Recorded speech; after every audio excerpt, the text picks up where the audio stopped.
Hello dear students, welcome again to my channel. कैसा गया आपका एग्ज़ाम? मैं होप करती हूँ मेरे सैम्पल पेपर से भी आपको मदद ज़रूर मिली होगी और पेपर ठीक था। थोड़ा केस स्टडी मुझे लगा कि आपके लिए न्यू था, थोड़ा मुश्किल था, लेकिन अगर आपको लीनियर इक्वेशंस अच्छे से आती थी तो आपने कर दिया होगा। तो चलिए अब हम देखते हैं हाफ ईयरली क्लास 10 सितंबर 2024 का सॉल्यूशन। वही अपना 90 मिनट्स का 40 मार्क्स का पेपर था। तो एक एक नंबर के हैं अपने सेक्शन ए के क्वेश्चन। पहला क्वेश्चन है 8, 9, 15 का एलसीएम ऑफ 8, 9 एंड 15। 8 के फैक्टर्स होंगे 2, 2 जा 4, 2 जा 8। 9 के फैक्टर्स हैं 3, 3 जा 9 और भाई 15 के फैक्टर्स हैं 3, 5 जा 15। हमने निकालना है एलसीएम।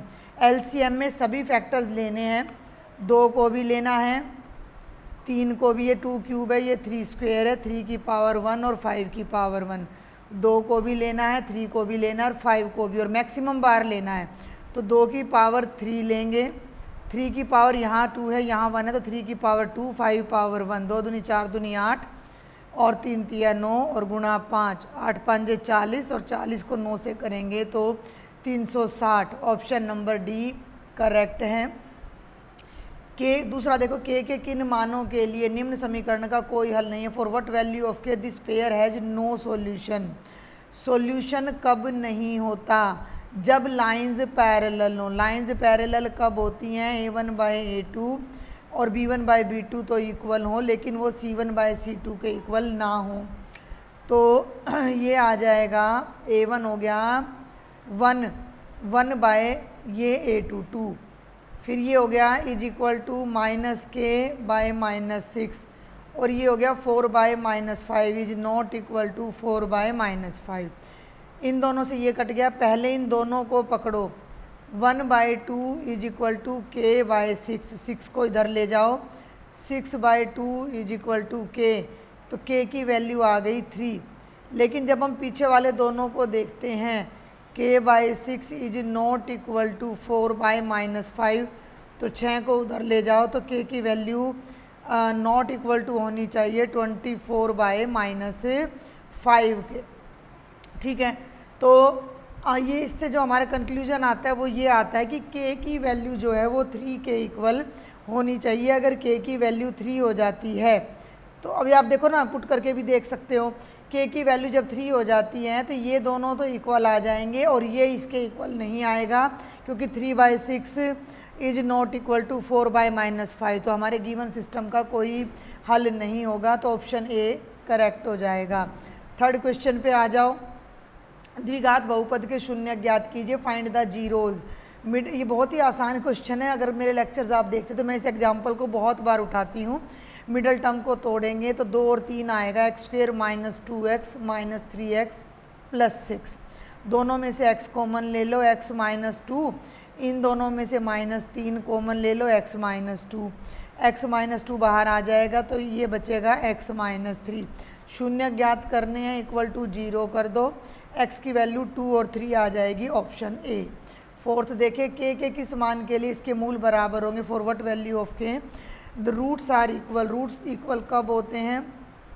जब b² - 4ac 0 हो। इस इक्वेशन में a की वैल्यू 2 है, b की वैल्यू k है और c की वैल्यू भी 2 है, तो ये हो जाएगा k² - 4 × 2 × 2, तो ये हो जाएगा 4 दूनी 8 दूनी 16 इज इक्वल टू 0। यहाँ से आ जाएगा k² is equal to 16, under root करोगे तो ये कैंसिल और k की वैल्यू आ जाएगी ±4, तो ऑप्शन बी करेक्ट हो जाएगा। अब चलते हैं क्वेश्चन नंबर 5 पर। एपी का 20वां पद ज्ञात करें, find the 20th term of the AP 3, 8, 13। तो ए 3 हो गया, डी हो जाएगा 8 - 3 यानी 5। 20वां पद यानी 20th टर्म का फॉर्मूला होता है a + 19d, 3 + 19 × 5, 19 5 95, 95 और 3 98, 98। D is the correct answer. छठा देखें, निम्नलिखित में से कौन सी किसी घटना की प्रायिकता नहीं हो सकती। Which of the following can not be the probability. तो प्रोबेबिलिटी कभी भी नेगेटिव नहीं होगी या 1 से बड़ी नहीं होगी, तो -2.5, 2/3 1 से छोटा, 0.5 1 से छोटा, ये भी, तो ये है आपका करेक्ट आंसर। 17th टाइप का क्वेश्चन क्लास 9th में भी आया हुआ था।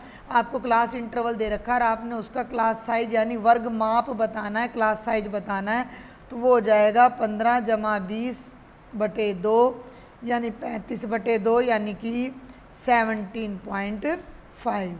8वें पर आ जाओ। द्विघात बहुपद के शून्यकों का गुणनफल ज्ञात करो। Find the product of zeros. कोई आपने शून्यक नहीं निकालने।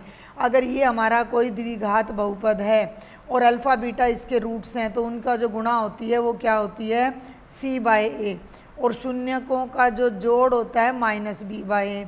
अब इसमें से a b c छांट लो। a की वैल्यू 1 है, b की वैल्यू -3 है और c की वैल्यू 2 है।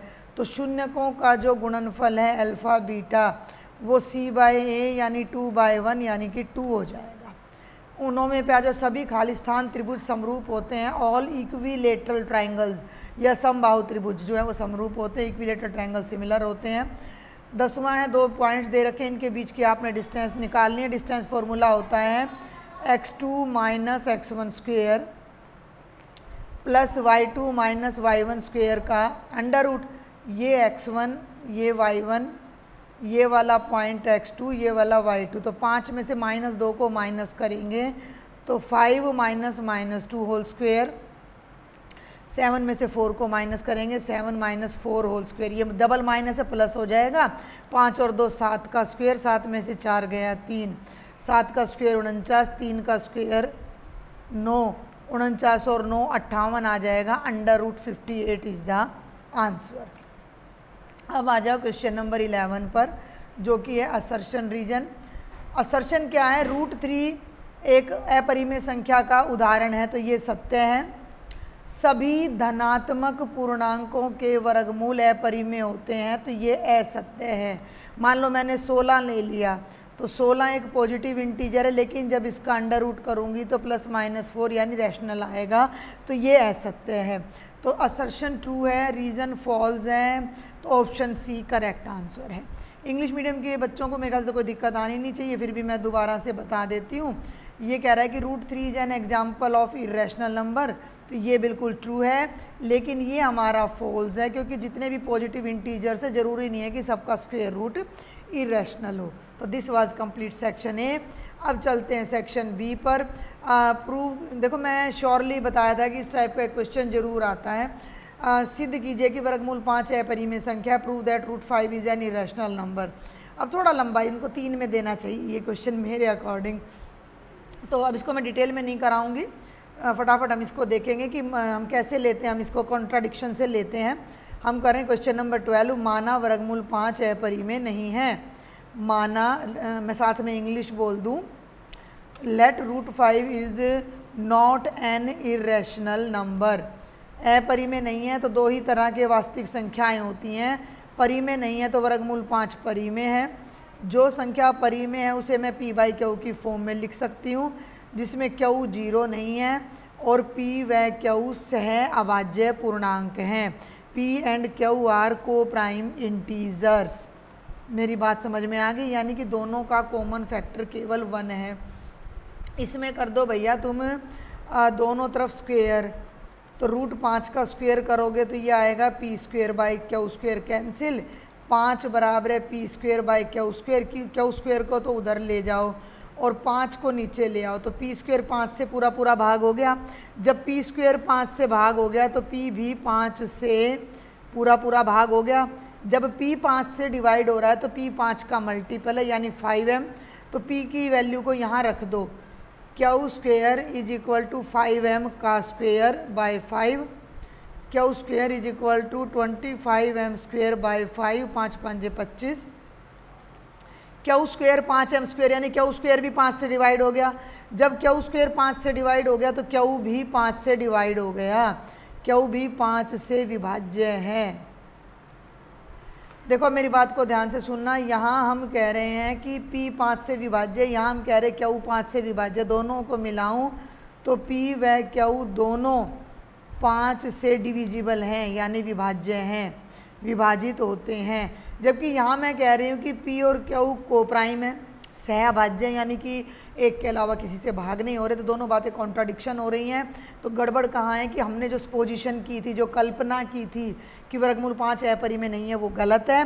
तो आप लिख देना हमारी कल्पना गलत है, इसका मतलब वर्गमूल 5 कैसी संख्या है?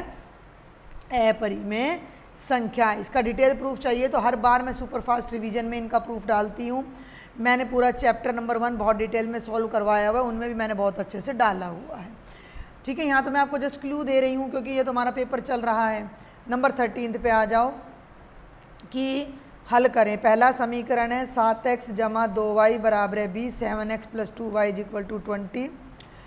दूसरा है 2x घटा 4y बराबर है -8। आप इसको एलिमिनेशन या सब्स्टिट्यूशन से कर सकते हो, मैं एलिमिनेशन से करती हूँ। समीकरण नंबर 1 को 2 से गुणा कर दो तो मेरा यहाँ 4 आ जाएगा और मेरे दोनों ईजी हो जाएंगे। तो देखो इसको मैं 2 से गुणा करूँ तो ये हो जाएगा 14x जमा 4y बराबर है 40, और इसको मैं एज इट इज लिख रही हूँ 2x minus 4y equal to -8। दोनों को मैं ऐड कर रही हूँ, जोड़ रही हूँ। तो 14 और 2 16x, 4y से 4y कट गया, 40 में से 8 गए 32, x बराबर है 32 बटे 16, 16 दूनी 32, 2 आ गया।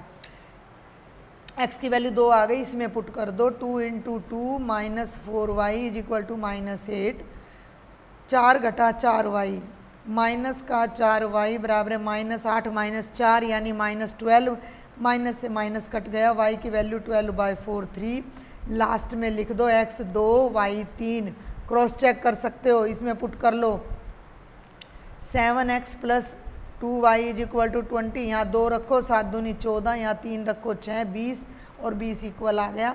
बहुत आसान सा क्वेश्चन था और इसी सेक्शन का ये लास्ट क्वेश्चन है, क्वेश्चन नंबर 14, जो कि एपी से है। एक एपी का तीसरा पद 12 है, third term of an AP is 12, और 10वां पद 26 है, यानी 10th term is 26। Find 20th term. भाई टर्म तो जब निकलेगी जब मुझे ए और डी पता होगा।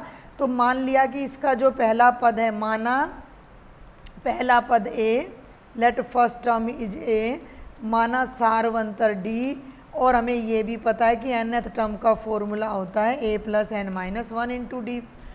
ये आधा एपी है, आधा अपना यही चैप्टर है थर्ड जो अभी हमने किया है पीछे। तो आपको दे रखा है थर्ड टर्म, तीसरा पद 12 है, यानी कि a जमा 2d बराबर है 12, और आपका 10वां पद 26 है। तो यहाँ से इक्वेशन क्या बनेगी? a जमा 9d बराबर है 26। दोनों को इकट्ठा यहाँ लिख दो लेफ्ट में, और दोनों में सारा साइन पॉजिटिव है तो इनको आपस में क्या कर दो? सब्ट्रैक्ट कर दो, यानी घटा दो। सब्ट्रैक्ट करेंगे तो नीचे वाली टर्म के साइन चेंज, a से a कैंसिल, 2 में से 9 गया -7, 26 में से 12 में से 26 गए तो -14, माइनस से माइनस कट गया, 7 दूनी 14, डी की वैल्यू 2 आ गई। डी की वैल्यू को किसी भी एक इक्वेशन में पुट कर दो, a प्लस 2 इंटू 2, 2 दूनी 4, 4 को राइट में ले जाओ, 12 में से 4 गए 8, a की वैल्यू 8 आ गई। हमें क्या निकालना है? हमें 20वां पद निकालना है। तो 20वां पद हो जाएगा a जमा 19d, a plus 19d, 8 plus 19 into 2, 19 दूनी 38, और 38 और 8 आ गया 46, जो कि आपका आ गया 20वां पद। तो ये था कंप्लीट सेक्शन बी। अब स्टार्ट करते हैं सेक्शन सी, जिसमें 3-3 नंबर के 3 क्वेश्चन हैं। 2 क्रमागत धनात्मक पूर्णांक 2 कंजेक्यूटिव पॉजिटिव इंटीजर्स फाइंड करने हैं जिनके वर्गों का योग 365 हो, सम ऑफ हुज स्क्वेयर्स इज 365। धनात्मक का मतलब आंसर पॉजिटिव आना चाहिए इंटीजर में। क्रमागत का मतलब एक के बाद दूसरा, यानी अगर पहला नंबर 5 है तो दूसरा 6 है, यानी पहला नंबर x है तो दूसरा x प्लस 1 है। तो आपने लिख लेना let first number is x, second number is x plus 1, then according to question दोनों के वर्गों का योग, सम ऑफ स्क्वेयर्स, यानी पहले एक का स्क्वेयर करो फिर दूसरे का स्क्वेयर करो और दोनों को जोड़ दो तो 365 आएगा। खोलो x square a square plus b square plus 2ab, ये हो गया 2x स्क्वेयर प्लस 2x, और ये हो गया +1 और 365 लेफ्ट में आ गया। ये हो गया बच्चे 2x² plus 2x minus 364 is equal to 0। इस समीकरण को, इस इक्वेशन को ध्यान से देखो तो तीनों टर्म्स 2 से डिवाइड हो रही हैं, तो ये बन गया x² plus x minus 182 is equal to 0। बड़ा ही फेमस क्वेश्चन है। 182 के फैक्टर बनेंगे 14 और 13। 14 में से 13 माइनस करो तो 1 आता है, मिडल टर्म स्प्लिट करनी होती है, तो ये बनेगा x² plus 14x minus 13x minus 182 is equal to 0। पहले दोनों में से x कॉमन ले लो। एक मिनट, थोड़ा जल्दी हो जाता है। x कॉमन लेंगे तो ये बनेगा x प्लस 14 और इन दोनों में से 13 कॉमन लो तो माइनस प्लस का 14 is equal to 0। x plus 14 common, ये बच गया x और ये बच गया 13 इज इक्वल टू 0। एक बार इसको 0 रखो, एक बार इसको। पहले वाले को 0 रखोगे x की वैल्यू -14, दूसरे को रखोगे x की वैल्यू 13। नेगेटिव वैल्यू हम नहीं ले सकते क्योंकि हमारा आंसर पॉजिटिव आना चाहिए, दिस इज़ नॉट पॉसिबल। तो बेटा x की वैल्यू आ गई 13, यानी जो पहला नंबर है वो 13 यानी 13 आ गया, और जो दूसरा नंबर है वो उसका कंसेक्यूटिव है यानी उससे एक ज़्यादा है तो वो 14 आ गया। यानी 13 और 14 के स्क्वायर्स को जब आप ऐड करोगे तो 365 आ जाएगा। आप करके भी देख सकते हो, 169 और 196 365। तो बड़ा ही आसान सा क्वेश्चन था, बार बार आते हैं ये क्वेश्चंस। 16वें पे आ जाओ। वह अनुपात ज्ञात कीजिए जिसमें बिंदुओं ए और बी को मिलाने वाला रेखाखंड x अक्ष से विभाजित होता है। Find the ratio in which points joining A and B. ये मान लो a हो गया 1 - 5 और भाई ये b हो गया -4,5 और एक पॉइंट है कहीं, मान लो ये पॉइंट है C और ये पॉइंट ना x एक्सिस पे लाई कर रहा है। ये इसकी खासियत है, पहली खासियत कि ये पॉइंट x एक्सिस पे लाई कर रहा है। दूसरी बात, ये इसको किस रेशियो में डिवाइड कर रहा है। तो आपको याद रखना है कि x एक्सिस पर जब भी हम कोई पॉइंट लेते हैं तो वो x0 होता है और y एक्सिस पर जब भी कोई पॉइंट लेते हैं तो वो 0y होता है। बस यही बात आपने याद रखनी है। तो C पॉइंट क्योंकि x एक्सिस पर है तो इसके कोऑर्डिनेट्स x0 हो जाएंगे। आपने सारा लिखना है कि माना बिंदु C x,0 x अक्ष पर स्थित है और रेखाखंड AB को k अनुपात 1 में बांटता है। Let point C x,0 lies on x axis and divide AB in k/1। ये सारा आप लिखोगे। फिर आप यहाँ से अपना x1 ये है, ये y1 है, ये पॉइंट x2 है, ये y2 है, ये m1 है, ये m2 है, ये x है और ये y है। फिर यूजिंग सेक्शन फॉर्मूला या हिंदी में क्या बोलते हैं, विभाजन सूत्र का इस्तेमाल करने पर, तो x का फॉर्मूला होता है m1x2 प्लस m2x1। बल्कि इसमें पहले ना आप y वाला ले लेना, x की बजाय पहले y ले लेना क्योंकि y वाला कोऑर्डिनेट मेरा 0 है। तो आप ले लो y is equal to m1y2 plus m2y1 by m1 plus m2। अब y तो 0 है, देख लो m1, ध्यान देना भाई, ये m1 है यानी k, और इसको इससे 5 से मल्टीप्लाई करेंगे y2 से, y2 5 है, प्लस m2 का मतलब 1 है और y1 का मतलब है -5 डिवाइडेड बाय k + 1। ठीक है। अब इस k + 1 को इधर ले जाओ तो ये तो 0 से मल्टीप्लाई हो जाएगा और ये हो जाएगा 5k - 5। तो 0 इज इक्वल टू 5k - 5। ये जो माइनस का 5 है इसको लेफ्ट में ले आओ और 5 से 5 कट जाएगा, k की वैल्यू 1 आ जाएगी। k की वैल्यू 1 आ जाएगी तो आपका जो रेशियो है, जो अनुपात है वो कितना आ जाएगा, 1:1। अब क्वेश्चन पे ध्यान देना कि इसने क्या पूछा है, केवल अनुपात पूछा है, तो हम यहीं पर अपने क्वेश्चन को स्टॉप कर देंगे। अगर एग्जामिनर ये पॉइंट भी पूछता तो आप अनुपात का यूज करके या मध्य, क्योंकि 1.1 का मतलब मध्य बिंदु है, तो यूज करके हम x की वैल्यू भी निकाल सकते थे, लेकिन नहीं पूछी है तो हम नहीं निकालेंगे। अगले क्वेश्चन पर चलते हैं। ये है क्वेश्चन नंबर 17, बहुत ही आसान है। बहुत ही ज़्यादा आसान।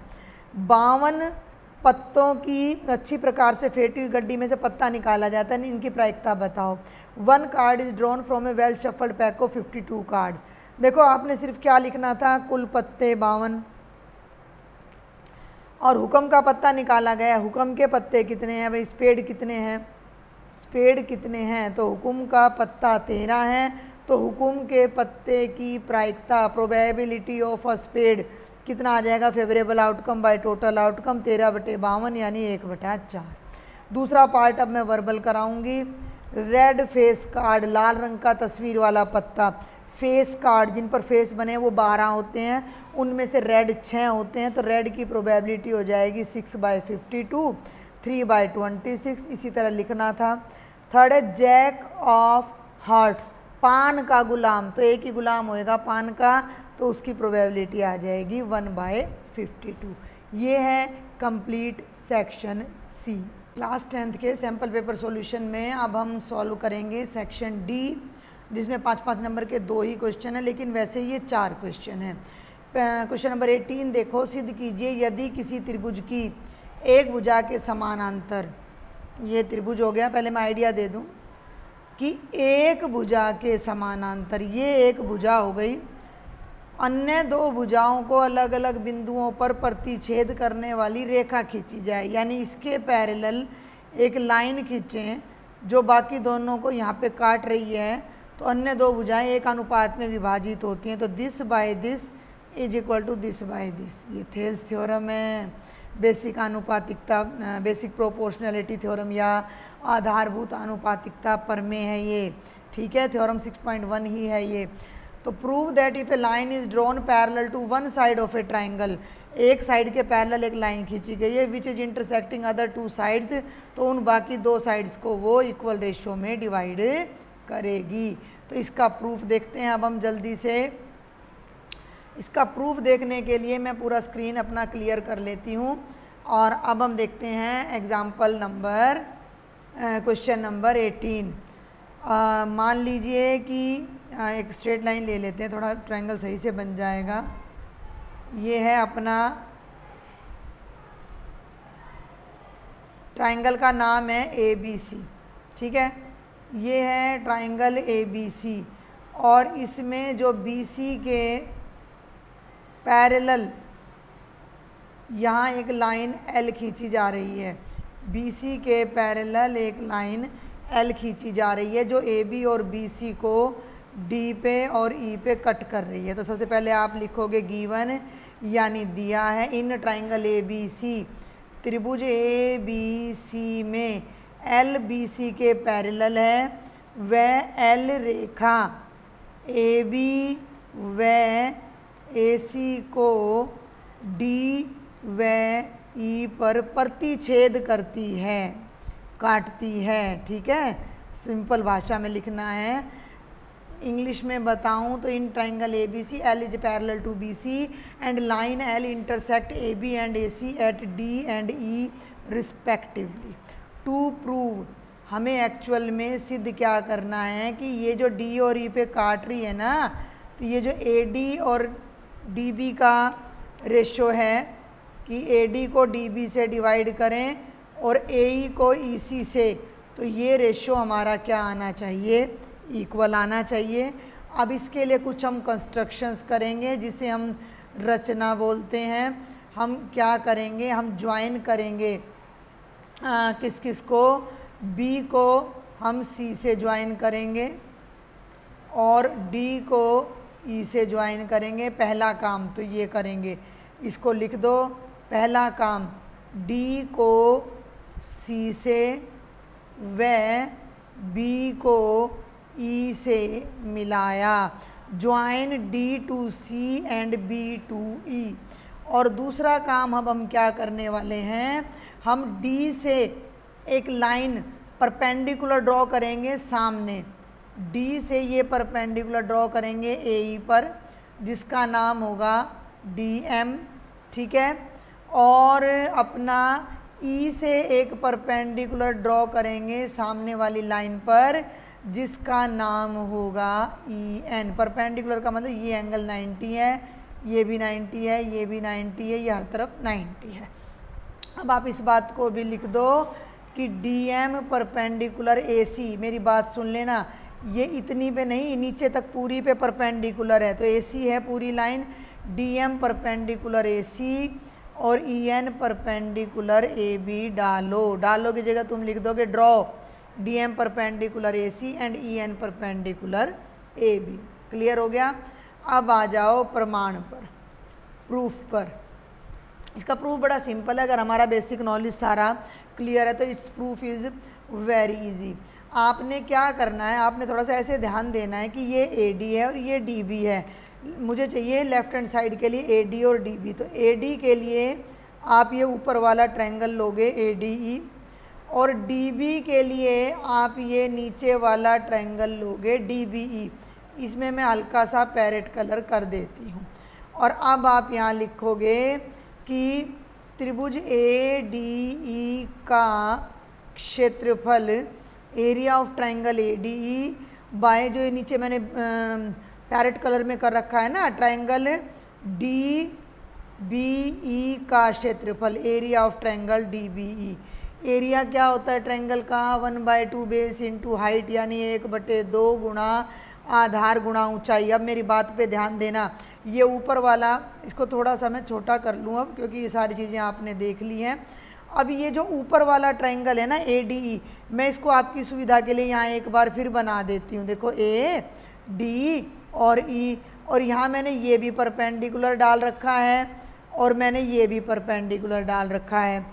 अब मेरी बात को ध्यान से सुनना, मेरे प्रूफ में ये चीज़ है AD/DB, यानी मुझे AD चाहिए, ऊपर AD चाहिए। तो इस देखो ये जो ट्रायंगल अब मैंने ये बनाया है ना, इसका एरिया मैं किसी भी साइड को एज ए बेस और उसके कॉरस्पॉन्डिंग हाइट को ले सकती हूँ। तो मैंने AD को बेस लेना है और AD पे जो ये परपेंडिकुलर डल रहा है ना EN, इसको मैंने परपेंडिकुलर लेना है। समझ आ गई बात। तो यहाँ मैं लूँगी 1/2 into AD into EN। Clear है। अब मुझे AD के नीचे DB चाहिए मेरे आंसर में, और मुझे ये पैरेट कलर का जो मेरा ट्रायंगल है, इसमें मैं DB को बेस लूँगी, DB को। अब DB को जब मैं बेस लूँगी तो मेरा जो है परपेंडिकुलर वो कहाँ जाएगा। अभी इस ट्रायंगल को मैं दोबारा बनाऊँ DB, और ये ऐसे जा रहा है ये ट्रायंगल, देखो दिख रहा है पैरेट कलर वाला जिसमें मैंने ये शेड कर रखी हैं, ये पैरेट कलर की, अभी मैं पेन भी चला रही हूँ। तो DBE, अब इस साइड को आगे एक्सटेंड करो, और यहाँ से ये जो परपेंडिकुलर डल रहा है वो इस पे नहीं है, इस पूरी लाइन पे, यानी DB पे भी परपेंडिकुलर है। मेरी बात सुनो, जब भी हम कोई स्केलन ट्रायंगल बनाते हैं, अब मैंने ये ट्रायंगल बना दिया मान लो ABC, और मुझे BC को बेस लेना है, तो इसकी हाइट के लिए मुझे BC को बढ़ाना पड़ेगा। और ये जो ये ट्रायंगल कितनी लाइनों के बीच बन रहा है, ये ट्रायंगल इन्हीं दो लाइनों के बीच तो बन रहा है, तो यही तो इस ट्रायंगल की हाइट होगी ना, चाहे वो बाहर जाके आए वो हाइट। तो ये चीज़ बस यहाँ पर, ये बेस आपका 7th 8th 9th का बेस है जो आपको क्लियर होना चाहिए। और वैसे भी अगर किसी बच्चे को याद ना रहे तो मैं बता दूँ, 1/2 की जगह तो 1/2 लिख दो, बेस की जगह मुझे DB ले लिया मैंने ट्रायंगल का, क्योंकि मुझे यहाँ DB चाहिए। क्लियर है। और अब किसी बच्चे को याद ना रहे कि DB पे आगे जाके EN परपेंडिकुलर पड़ रहा है, तो उसकी जगह तुम क्या करो, यहाँ EN लिख दो, 1/2 से 1/2 कैंसिल, EN से EN कैंसिल, और ये AD/DB आ जाएगा, क्योंकि मुझे ये चाहिए यहाँ पर। ये क्ल्यू हो गया इक्वेशन नंबर 1।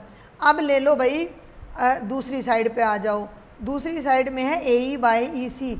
AE ये रहा, तो AE के लिए फिर से मैं ये ऊपर वाला ही ट्रायंगल लूँगी। तो यहाँ ले लेंगे त्रिभुज ADE ही लेंगे का क्षेत्रफल, और नीचे लूँगी मैं ये वाला त्रिभुज वाइट कलर वाला, क्योंकि मुझे नीचे चाहिए EC, और EC को लेके जो त्रिभुज है वो ये वाइट कलर वाला है। तो त्रिभुज DEC का क्षेत्रफल क्या होता है, 1/2 गुणा आधार। अब इस ट्रायंगल पे फिर आ जाओ। अब मैं AE को आधार लूँगी और D से जो परपेंडिकुलर पड़ेगा वो लूँगी। तो D से जो परपेंडिकुलर पड़ रहा है वो DM है, तो ये हो जाएगा AE इंटू DM, और नीचे फिर वही 1/2। DEC के लिए मैं EC को बेस लूँगी, क्योंकि मुझे आंसर में भी EC चाहिए। मैं तीनों में से कोई भी बेस ले सकती थी, लेकिन मुझे EC चाहिए। और इसी पे आगे जाके DM परपेंडिकुलर पड़ रहा है, तो यहाँ पे लिख दो DM। अब भैया DM से DM कट गया, 1/2 से 1/2, ये आ गया AE/EC इक्वेशन नंबर 2।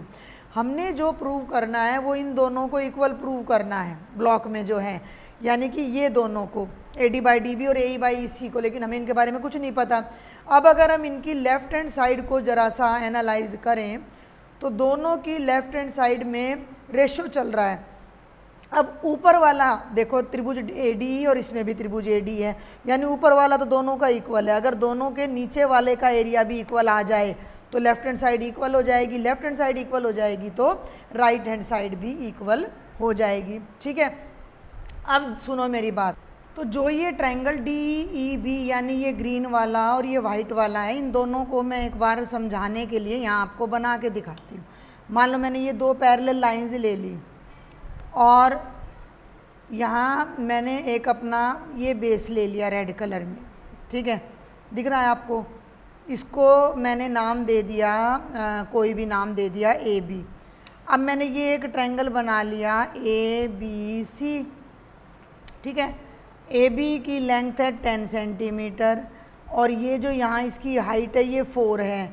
ठीक है, तो ये जो एरिया मेरा बनेगा, इस लॉजिक को समझना आप एक बार। Area of ABC, area of triangle ABC कितना बन जाएगा? 1/2, आधार 10, ऊंचाई 4, 2 5 10, 5 चौके 20 हो गया। अब इसी AB को लेके मैं एक और ट्रायंगल बना दूं ADB। ध्यान देना, थोड़ा सा इसको ऐसे ले लेते हैं ADB। तो इसकी हाइट भी इतनी ही रहेगी क्योंकि दोनों ट्रायंगल इन दो पैरेलल लाइन के बीच में है, तो इसकी हाइट भी 4 रहेगी। तो इस सफ़ेद वाले ट्रायंगल ADB का एरिया भी 1/2 × 10 × 4 आएगा, क्योंकि दोनों का बेस सेम है और दोनों सेम हाइट के बीच में है, तो दोनों का बेस भी सेम है और हाइट भी सेम है, तो दोनों का एरिया सेम आएगा। अब यही कॉन्सेप्ट हम यहाँ यूज करेंगे कि जो ये दोनों ट्रायंगल हैं, ध्यान दो, दोनों DE पे बन रहे हैं। हरे वाला ट्रायंगल भी DE पे बन के इधर आ रहा है और वाइट वाला ट्रायंगल भी DE पे बन के इधर जा रहा है, और DE और BC पैरेलल हैं, तो दोनों ट्रायंगल्स की हाइट भी सेम है, तो दोनों ट्रायंगल का एरिया इक्वल हो जाएगा। तो ये बात आपने लिखनी है कि लेकिन त्रिभुज DBE व त्रिभुज DCE का आधार DE समान है, DE समान है, but the base of the triangle DB and DCE is same. और दोनों दो समांतर रेखाओं, दोनों दो समांतर रेखाओं DE और BC के बीच स्थित हैं, इसलिए त्रिभुज DBE का जो क्षेत्रफल है और त्रिभुज DCE का जो क्षेत्रफल है, दोनों क्या हो जाएंगे? बराबर हो जाएंगे। और जब दोनों क्षेत्रफल बराबर हो जाएंगे तो अब मेरी बात पे ध्यान दो, इन दोनों पे ध्यान दो, इनका अंश दोनों का बराबर है। थोड़ा बड़ा करके दिखाऊं तो मैं इन दोनों ब्लॉक्स को देखो जिन पे मैंने रेड टिक किया है, तो दोनों का ऊपर ADE और ADE था, नीचे DB और DEC था, जिनका एरिया बराबर आ गया, तो ये दोनों भिन्न भी बराबर हो गई, यानी कि लेफ़्ट साइड दोनों की बराबर हो गई। और जब दोनों की लेफ़्ट साइड बराबर हो गई तो दोनों की राइट साइड क्या है? AD/DB और AE/EC। तो हम यहाँ क्या लिख सकते हैं कि समीकरण नंबर 1 व 2 से ऊपर वाला ऑलरेडी बराबर था, नीचे वाला मैंने बराबर कर दिया, तो लेफ़्ट वाला बराबर आ गया। और जब लेफ़्ट वाला बराबर आ गया तो AD/DB = AE/EC। और यही वो प्रूफ था जो हमने प्रूव करना था। थ्योरम थोड़ी मैंने आज अच्छे से समझाई है आपको डिटेल में, बार बार करोगे तो बिल्कुल भी आपको मुश्किल नहीं लगेगी। फिर भी कोई क्वेरी डाउट रहता है तो मुझसे ज़रूर शेयर किया करो। आगे चलते हैं, अब हम ले लेते हैं क्वेश्चन नंबर 18 का और पार्ट। ये क्या कहते हैं? त्रिभुज ABC की भुजाएं AB और BC और माध्यिका AD अन्य त्रिभुज की भुजा PQ, QR और PM के समानुपातीय दर्शाइए।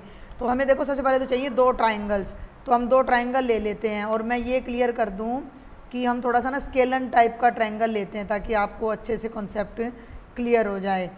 तो ये तो हो गया अपना, मान लो ट्राइंगल A अरे एक सेकंड, मैंने पेन चूज़ नहीं किया। ये हो गया ट्राइंगल ए बी सी, ये इसका मध्य बिंदु हो गया डी, और ये हो गई इसकी माध्यिका ए डी। क्लियर हो गया। और एक ट्राइंगल और बना लेते हैं जिसका नाम है पी क्यू आर। तो ये मैं बना लेती हूँ ट्राइंगल पी क्यू आर, और इसकी माध्यिका भी मैं साथ के साथ, ताकि मुझे दोबारा लाइन ना उठानी पड़े। ये इसकी माध्यिका हो गई। इनको अगर मैं नेम दे दूं तो इस ट्रायंगल का नाम है पी क्यू आर। माध्यिका यानी मीडियन, आप समझ रहे हो ना, ये इसका मिड पॉइंट है। क्वेश्चन को ध्यान से पढ़ना कि त्रिभुज की भुजा ए बी और पी क्यू आर की भुजा पी क्यू, हमें जो गिवन है, जो दिया है, वो क्या दिया है कि A B by P Q, और दूसरी भुजा बी सी और क्यू आर। ये आसान पड़ेगा आपको question. By Q R is equal to इसकी माध्यिका ए डी, भाई A B by P Q, B C by Q R और A D by P M. ये तीनों हमें क्या दे रखे हैं? इक्वल दे रखे हैं। Sides A B B C and median of a triangle are respectively, respectively का मतलब ए बी का कंपैरिजन पी क्यू से करना है, बी सी का क्यू आर से, और ए डी का पी एम से। तो कहता है कि अगर इनकी रेशोज इक्वल हैं तो प्रूव करो कि ये जो दो मेन ट्राइंगल हैं, ट्राइंगल्स का नाम क्या है? ए बी सी और पी क्यू आर, ये दोनों सिमिलर दिखाओ इन दोनों को। तो इनको सिद्ध करना है। ये मैं सिद्ध करना अलग लिख दूँ ताकि मैं अपना प्रूफ यहीं ले सकूँ, जब थोड़ा इसको जल्दी से करा दूँगी। सिद्ध क्या करना है कि ट्राइंगल ए बी सी और triangle P Q R similar है। मेरी बात सुनो, ये चीज़ हमें दे रखी है, इसी में मैं थोड़ा अल्टर करूँगी कि A B by P Q is equal to, इस रेशो को आधा कर लेते हैं, बी सी का आधा और क्यू आर का आधा, और is equal to A D by P M. कोई दिक्कत? भाई अगर 10/20 और 5/10 इक्वल हैं तो इनका आधा कर दो, इसका आधा कर दो तो यहाँ 5/10 भी इक्वल आएगा, 1/2 भी इक्वल आएगा। हाँ, मतलब क्या कहना चाह रही हूँ कि रेशो को आधा कर दो, रेशो को डबल कर दो, कोई फ़र्क नहीं पड़ता। तो ये बन गया A B by P Q, B C का आधा बी डी क्योंकि डी मिड पॉइंट है, और क्यू आर का आधा क्यू एम मिड पॉइंट है, इक्वल होगा, और is equal to A D by P M. मेरी बात को अब ध्यान से सुनो, इन तीनों रेशो को देखो। A B by P Q is equal to B D by Q M is equal to A D by P M. अगर आप ध्यान से देखो तो हम ये लेफ़्ट वाले ट्राइंगल की तीनों साइड्स इक्वल हो गई। मैं लिख नहीं रही हूँ, तो by S S S rule of similarity of triangles, त्रिभुज ए बी डी समरूप हो जाएगा त्रिभुज पी क्यू एम के। ये जो लेफ़्ट वाला है, ये वाला त्रिभुज और ये वाला दोनों समरूप हो गए, सिमिलर हो गए। जब दो ट्राइंगल सिमिलर हो गए तो उनके कॉरस्पॉन्डिंग एंगल्स भी इक्वल होंगे, तो एंगल बी एंगल क्यू के इक्वल हो जाएगा। इसका मतलब एंगल ए बी डी और एंगल पी क्यू एम दोनों इक्वल हो गए। क्लियर है यहाँ तक बात? अब आ जाओ मेन ट्राइंगल पे। हमें क्या शो करना है? हमें तो ये शो करना है कि ये जो मेन येलो वाला ए बी सी और पी क्यू आर हैं वो सिमिलर हैं। अब लिख दो त्रिभुज ए बी सी व त्रिभुज पी क्यू आर में, ध्यान दो, A B by P Q और A D by P M, नहीं B C by, sorry, B C by Q R बराबर हैं कि A B by P Q और B C by Q R equal हैं, क्योंकि ये बुक वाले ने हमें यहाँ पर दिया है कि A B by P Q और B C by Q R तो बराबर हैं। और ये दोनों एंगल अभी अभी हमने फर्स्ट इक्वेशन में प्रूव करे हैं कि बराबर हैं। एंगल ए बी डी और एंगल पी क्यू एम भी बराबर हैं समीकरण नंबर 1 से। दो त्रिभुजों की दो भुजाओं का तो अनुपात बराबर आ गया, टू साइड्स प्रोपोर्शनल आ गई, और एंगल्स इंक्लूडिंग देम, उन दोनों भुजाओं के बीच का एंगल इक्वल आ गया। तो एस ए एस रूल से जो त्रिभुज ए बी सी है वो किसके सिमिलर हो गया? पी क्यू आर के। ठीक है, ज़्यादा मुश्किल नहीं था। इसका एक और क्वेश्चन है, क्वेश्चन नंबर 14, वो थोड़ा मुश्किल है, but this one is quite easy. फिर भी कोई डाउट हो तो मुझे शेयर करें। अब आगे चलते हैं हम। 19th क्वेश्चन है, बहुलक का है, बेहद आसान है। इसी में मैं आपको करवा दूंगी कि बहुलक, निम्न आंकड़ों का बहुलक ज्ञात करें। बहुलक मीन्स मोड। मोड का मतलब सबसे पहले आप देखोगे मैक्सिमम डाटा। मैक्सिमम डाटा है 20 के सामने वाली आपकी हो जाएगी मॉडल क्लास। अच्छा, ये अब इसके ऊपर वाली फ्रीक्वेंसी F0, ये F1, ये F2। मॉडल क्लास 40 से 50 है तो लोअर लिमिट आपकी 40 हो जाएगी, H आपका 50 हो जाएगा। और हमें क्या चाहिए वो देख लेते हैं। तो मोड का फॉर्मूला यानी कि जो बहुलक का फॉर्मूला होता है वो होता है L plus F1 minus F0।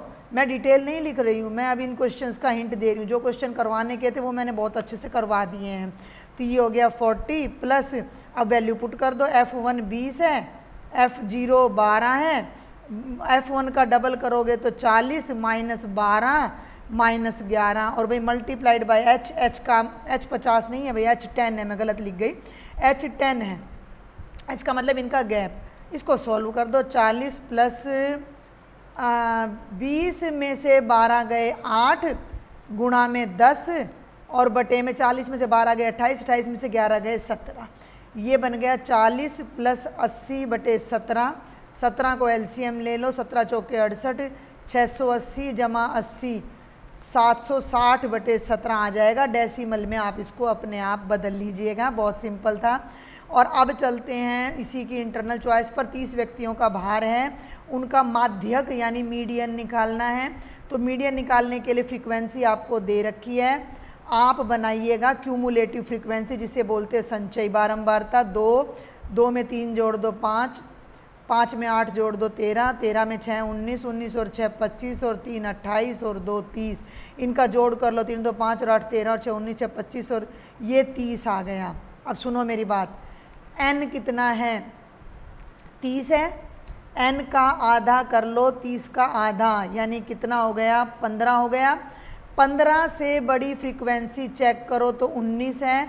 तो 19 के सामने वाली आपकी मीडियन क्लास है जिसे हम बोलेंगे माध्यक वर्ग। और 19 के सामने वाली फ्रीक्वेंसी को f लेना है, 19 के ऊपर वाली फ्रीक्वेंसी को cf लेना है। माध्यक यानी मीडियन का फॉर्मूला होता है L plus n/2 minus CF/f multiplied by h। Formula अगर याद है तो आधे से ज़्यादा क्वेश्चन हमारा हो जाता है। तो देखो अब यहाँ ये माध्यक वर्ग है तो यहाँ लोअर लिमिट 55 है और h की वैल्यू 55 और 60 के बीच का अंतर है जो कि 5 है। तो ये हो गया 55 जमा n/2, अभी मैंने ऊपर किया है 15। क्यूमुलेटिव फ्रीक्वेंसी कितनी है? 13। f की वैल्यू कितनी है? 6 और h की वैल्यू कितनी है? 5।